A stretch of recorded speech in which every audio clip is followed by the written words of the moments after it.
Beginning tonight with the presidential debate between Kamala Harris and Donald Trump. And WGN's Dana Revick is joining us now with a recap of the first and potentially only debate between the two candidates. Well, this went a bit longer than we thought, about an hour and 45 minutes. The debate was held at the National Constitution Center in Philadelphia. There was no audience there. The candidates' mics were muted when the other was speaking. There were times you could hear them bleeding over. They were not allowed to have any notes either. Both going toe-to-toe on everything from inflation to abortion, with some personal digs from both sides along the way.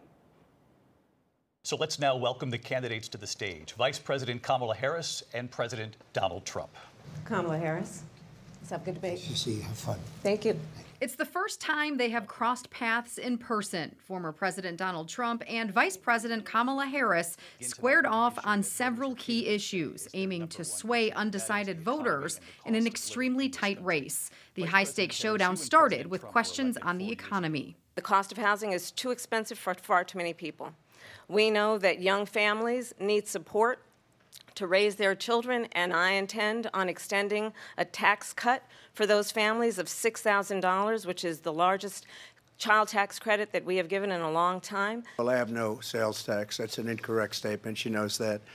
We're doing tariffs on other countries. Other countries are going to finally, after 75 years, pay us back for all that we've done for the world. And the tariff will be substantial in some cases. The topic then turned to abortion. I believe in the exceptions for rape, incest, and life of the mother. I believe strongly in it. Ronald Reagan did also. 85% of Republicans do.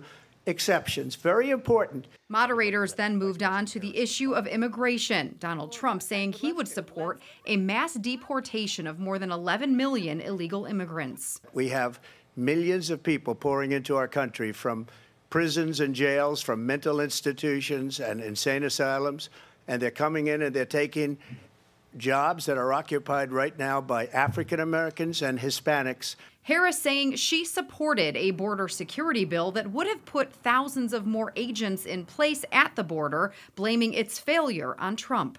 That bill would have put more resources to allow us to prosecute transnational criminal organizations for trafficking in guns, drugs, and human beings. But you know what happened to that bill? Donald Trump got on the phone, called up some folks in Congress, and said, kill the bill. And you know why? Because he'd prefer to run on a problem instead of fixing a problem. Another focus, Harris taking digs at Trump's criminal convictions, painting him as a threat to democracy. Understand what it would mean if Donald Trump were back in the White House with no guardrails, because certainly we know now the court won't stop him. We know J.D. Vance is not going to stop him. It's up to the American people. This is the one that weaponized, not me. She weaponized. I probably took a bullet to the head because of the things that they say about me. They talk about democracy. I'm a threat to democracy. They're the threat to democracy.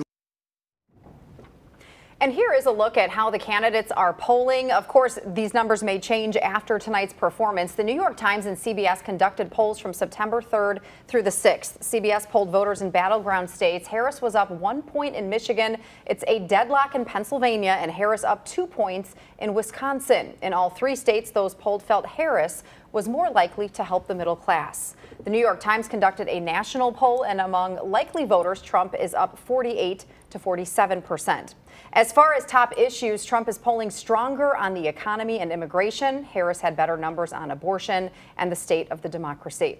Now, a few other big topics were discussed tonight. It's hard to get to them all, but one being the war in Gaza. Harris said Israel has the right to defend itself, but the war must end in a ceasefire deal. Trump blamed the war on sanctions against Iran being lifted under the Biden administration, which he feels funded terrorism, and that he would, quote, get the war finished, and he would negotiate a deal to end the war if elected.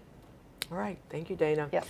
Of course, we'll have more reaction and analysis of tonight's debate throughout all of our newscasts. You can always read more at WGNTV.com and get breaking updates on our WGN News app.